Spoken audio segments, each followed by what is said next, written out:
Hi, my name is David Edgren, and I'm going to read Where's the Dragon? Illustrated by Richard Hook and written by Jason Hook. Where's the dragon?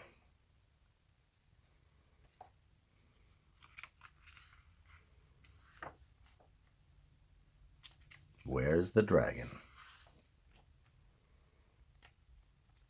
Each and every year, on the first day of summer, little George hurried off to visit his grandfather. The old man had a dog named Meg and a workshop full of wonders. He could carve anything George asked him to: kites, clocks, flutes, fiddles, and wonderful wooden dragons. As he carved, Grandfather told amazing tales about an enormous old dragon who lived in the mountains. His tales seemed so real that George felt he could almost see the dragon. But this year, as Grandfather finished his tales, George asked, "Do you think perhaps I'm too old to believe in dragons?" "Seeing is believing," cried Grandfather. "It's time I took you on a dragon hunt."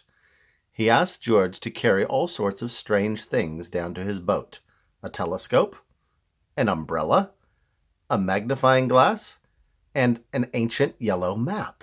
Finally, Grandfather put on a hat with a long, fluffy feather.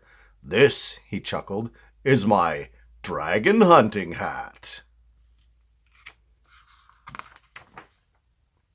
Off they sailed to hunt for the dragon. George was so full of questions, it was a wonder he didn't burst. "Is he a big dragon?" asked George. "As big as the sky," roared Grandfather.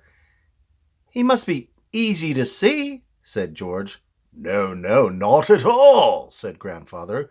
"To see a dragon, you must hunt high and low, and always believe hard enough." When night fell, they tied up the boat and found a nice place to sleep. As they settled down on the riverbank, George, Grandfather, and Meg stared up at the dark sky. "Look, Grandfather," whispered George, pointing up at the stars. "What's that winking up in the sky?" "Ah, yes," sighed Grandfather. "What a beautiful moon." They all slept well. They all dreamed of dragons. And Meg snored so loudly that the ground seemed to shake and shudder. In the morning, Grandfather's boat had vanished into thin air. "Was it the dragon?" George wondered. "Not at all," grumbled Grandfather, who was a little short-sighted. "Dragons always leave footprints."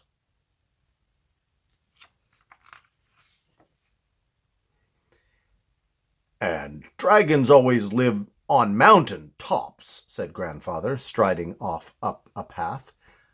"A tail! A tail!" George cried, trying to catch up with the old man. "We've no time for tales," puffed Grandfather. "There's a dragon to hunt."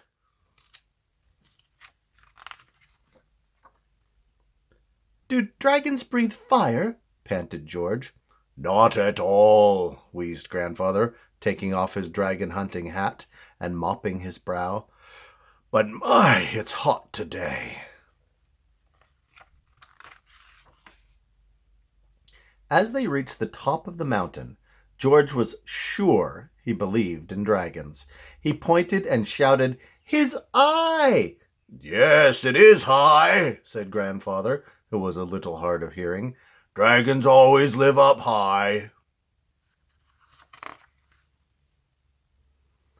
"The mouth!" shrieked George. "Of a cave," shouted Grandfather. "So that's where the dragon's been hiding." And with that, he leapt into the darkness, waving his umbrella about his head. George yelled out, Meg barked, but it was too late. Perhaps it was dragon hay fever. Perhaps it was a dragon cold. Most likely it was the long, fluffy feather on Grandfather's dragon hunting hat. Whatever it was, it made the dragon sneeze, a sneeze that shook the mountain. Quite a breeze blowing, bellowed Grandfather as he somersaulted over their heads. The dragon hunt was over. Next year, we'll hunt higher and lower and believe even harder, cried Grandfather.